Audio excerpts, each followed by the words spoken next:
ที่หนึ่งนะครับขออนุญาตเชิญคุณกุหลาบรุ่งทีประธานอสม.ตำบลโคกตูมให้เกียรติเป็นประธานผู้ที่เกียรติบูชาพระรัตนตรัยในด้านหน้าองค์บูชาขอเรียนเชิญด้วยความเคารพครับ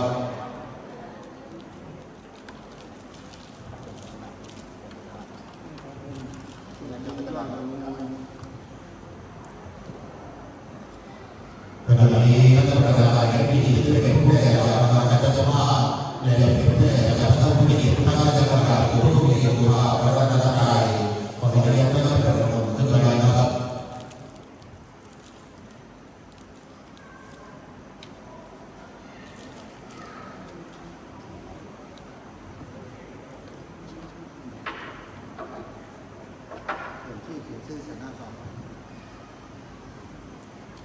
และที่ต่อนะครับขอเรียนเชิญ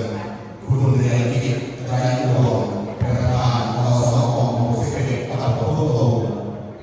จุดผู้เกียรติบูชาพระบาทในด้านหน้าองค์พระธรรมเจริญพระพีขอเรียนเชิญด้วยความเคารพครับ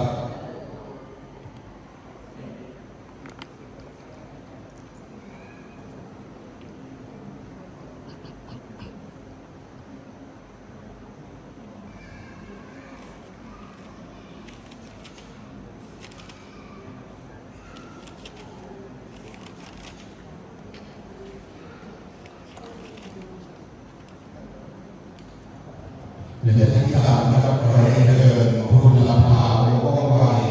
เจ้าหน้าที่พัฒนาชุมชนเทศบาลตำบลโคกตูมจุดทูปประดับศพของกล่าววิญญาณคุณพ่อหล่อพัฒนาในด้านหน้าเดินทางขอเรียนเชิญด้วยความเคารพครับ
สุขุลเพื่อเป็นการอุทิศบุญกุศล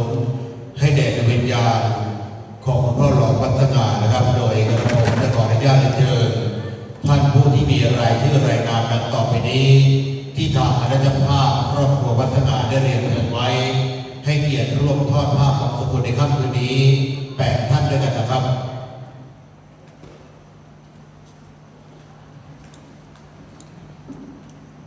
ท่านที่1นะครับขออนุญาตเชิญคุณดิมิตรศรีพานท่านที่2คุณชัยไลกลิ่นอุ่นท่านที่3พันเอกคมกลิ่นปลั่งกาท่านที่4ร้อยตรีปรีชาเรืองนิคมท่านที่5พันโทสุทศคำแสงท่านที่6คุณประทุมคำแสงท่านที่7จ่าสิบเอกสุวิชาศรีพานและท่านที่8คุณจริยรัตน์กองการให้เกียรติพระบรมศพทั้งนี้ทั้ง8ท่านขอเรียนเชิญด้วยความเคารพครับ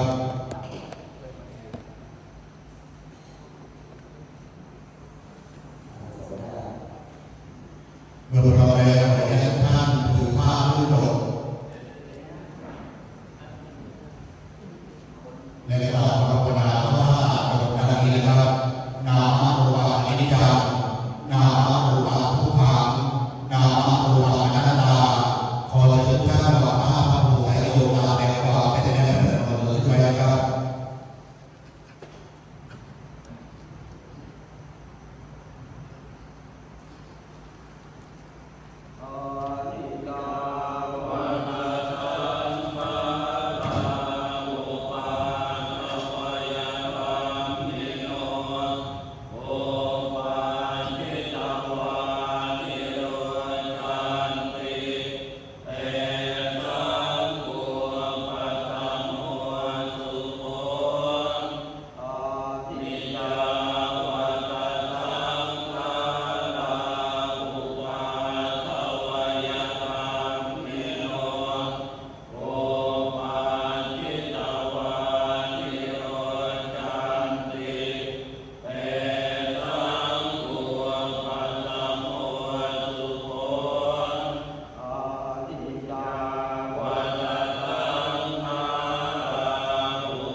เมื่อประแรกของเดือนหน้าตั้งแต่โบราณจนถึงเราแต่ละผู้เราถวายปัจจัยครับนะโมตัสสะภะคะวะโตอะระหะโตสัมมาสัมพุทธัสสะนะโมตัสสะภะคะวะโตอะระหะโตสัมมาสัมพุทธัสสะนะโมตัสสะภะคะวะโตอะระหะโตสัมมาสัมพุทธัสสะสุทินังวัตเมธานัง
ที่สี่นะครับขอเรียนเชิญ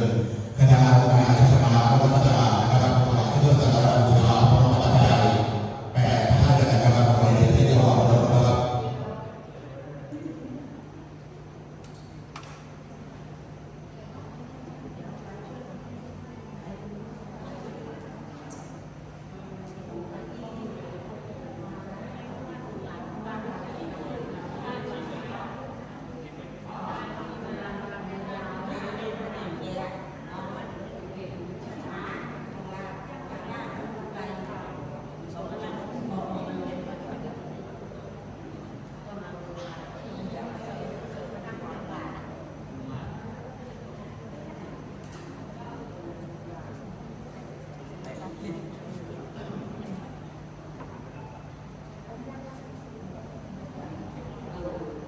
เมื่อรอแล้วขอให้ท่านท่านยกผ่านขึ้นตัวไปแล้วว่าขอให้เรื่องนะครับขอพระคุณทุกท่านที่เป็นผู้นะครับเจ้าภาพร่วมชุดที่5นะครับขอให้ได้เชิญคณะครอบครัวศรีภาคถวายเครื่องสักการะบูชาพระบรมฉายา8 ท่านนะครับขอให้ได้เชิญให้ได้บอกนะครับ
เมื่อพอแล้วขอแก้นะครับโยมผ่าขึ้นโยมไปแล้วน้อมนำถวายให้เลยนะครับขอพระคุณพระท่านเป็นสุขนะครับในนามคณะเจ้าภาพครอบครัวรัตนาโดยบุตรธิดาของคุณพ่อหลวงรัตนาขอขอบคุณทุกท่านนะครับที่ร่วมเป็นเจ้าภาพในเรือตัวพระนามและร่วมเข้ามาสมบูรณ์พุทธาที่บุญกุศลให้ในปริญญาของพ่อหลวงรัตนาให้มาถึงนี้และมาถึงที่ผ่านมาครับเราจะต่อไปขอเชิญท่านเป็นหลวงพ่อน้ำที่บุญกุศลให้ในปริญญาของพ่อหลวงรัตนาและพระพรจากพระนามที่สุดทั้งแปดรูปตามลำดับนะครับ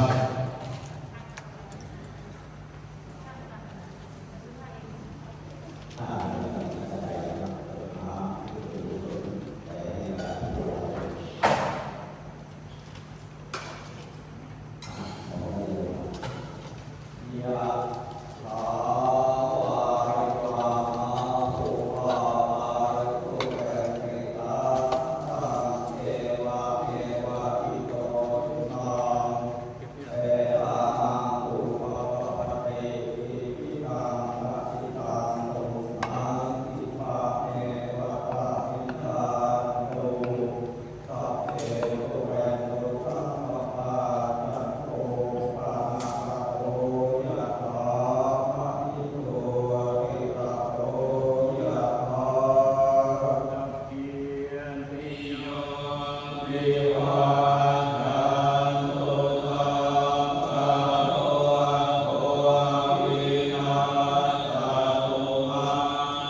บุญกุศลที่พุทธิดาญาติพี่น้องและท่านผู้มีเกียรติทุกท่านได้ร่วมกันบำเพ็ญให้เป็นไปขอจงมาเป็นภรวะปัจจัยหนุนส่งให้ดวงวิญญาณของคุณพ่อหลอมวัฒนาได้ไปเสวยลงสุขในทิพยวิมานสู่สุคติสถานในสัมปรายภพเบื้องหน้าด้วยเถิดลำดับต่อไปขอเชิญท่านประธานในพิธีและท่านผู้มีเกียรติทุกท่านกราบพระพร้อมกันนะครับอะระหังสัม